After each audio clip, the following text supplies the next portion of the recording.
এবার সরকারি কর্মীদের মতো স্বাস্থ্য বিমার আওতায় আসছেন পঞ্চায়েত কর্মীরা। রাজ্য মন্ত্রিসভার বৈঠকে একাধিক সিদ্ধান্ত হয়েছে। কলকাতা পুরসভার অধীনে ডোমদের এবার নাম বদলে রাখা হচ্ছে সৎকার কর্মী। উত্তরবঙ্গ মেডিকেলে সিক নিওনেটালে 40টি ক্রিটিক্যাল কেয়ার ইউনিট। ভূমি দপ্তরের অধীনে চুক্তির ভিত্তিতে 427 জন ডেটা এন্ট্রি অপারেটর নিয়োগ হবে। রাজ্য মন্ত্রিসভার বৈঠকে একাধিক সিদ্ধান্ত হয়েছে। আমাদের কলকাতা পৌর নিগমের সলিড ওয়েস্ট ম্যানেজমেন্ট বিভাগের অধীন আমরা নতুন করে 9টি সৎকার কর্মী মুখ্যমন্ত্রী নাম দিয়েছেন সৎকার কর্মী, যেগুলো আগে ডোম হিসাবে চিহ্নিত ছিল।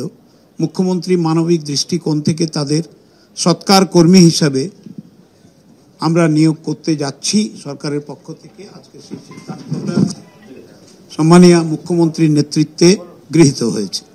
আরো একবার শোনাবো শিক্ষামন্ত্রী ব্রাত্য বসু ঠিক কি বলেছেন। তিনি মমতা বন্দ্যোপাধ্যায়কে শ্রী চৈতন্য দেবের সঙ্গে তুলনা করেছেন। তিনি বলছেন শ্রী চৈতন্য সবাইকে সঙ্গে নিয়ে রাজনীতির কথা বলেছিলেন, মমতা বন্দ্যোপাধ্যায়ও সবাইকে সঙ্গে নিয়ে রাজনীতির কথা বলেন।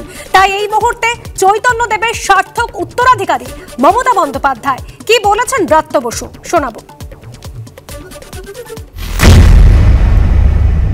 চৈতন্য একটা ইনক্লুসিভ রাজনীতির কথা বলেছিলেন, সবাইকে সঙ্গে না। তো মমতা দেবী সবাইকে সঙ্গে নিয়ে চলেন। কোনো বিভাজনের রাজনীতি, কোনো ভেদাভেদের রাজনীতি, মানুষকে দূরে ছড়িয়ে দেওয়া রাজনীতি, এই রাজনীতি চৈতন্য করেননি।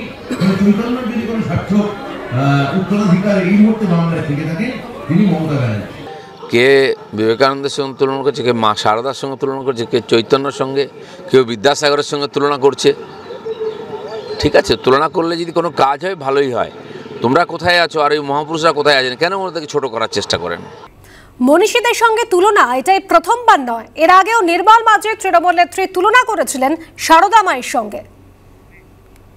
পরিসংখ্যানগত সমৃদ্ধির হিসেব নিয়ে দেখা যাচ্ছে সংখ্যা তত্ত্বে যে সারদা মায়ের মৃত্যুর পরে মমতা বন্দ্যোপাধ্যায়ের জন্মের সময়টা হচ্ছে সেই অঙ্কটা মিলিয়ে দিচ্ছে। তিনি মা সারদা, তিনি ফ্লোরেন্স নাইটিঙ্গেল, তিনি সিস্টার নিবেদিতা, তিনি ঘরের দুর্গা।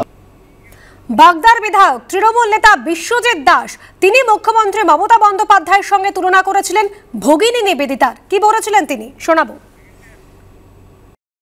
আমরা ভগিনী নিবেদিতাকে দেখিনি, আমরা শুনেছি তার কাজ। আমরা ভগিনী নিবেদিতাকে আমরা শুনেছি যে মানুষের সেবা করবার জন্য নিজের জীবনকে তিনি উৎসর্গ করেছেন। আর আমরা বর্তমানে দেখতে পাচ্ছি এমন একজন নেত্রী এই বাংলার মানুষের জন্য কাজ করছেন, যে মানুষের সেবা করবার জন্য নিজের জীবনকে উৎসর্গ করেছেন। তিনি আর কেউ নন, আপনার আমার সকলের জননেত্রী বাংলার মুখ্যমন্ত্রী মমতা বন্দ্যোপাধ্যায়, যার মধ্যে আমরা ভগিনী নিবেদিতার ছায়া দেখতে পাই।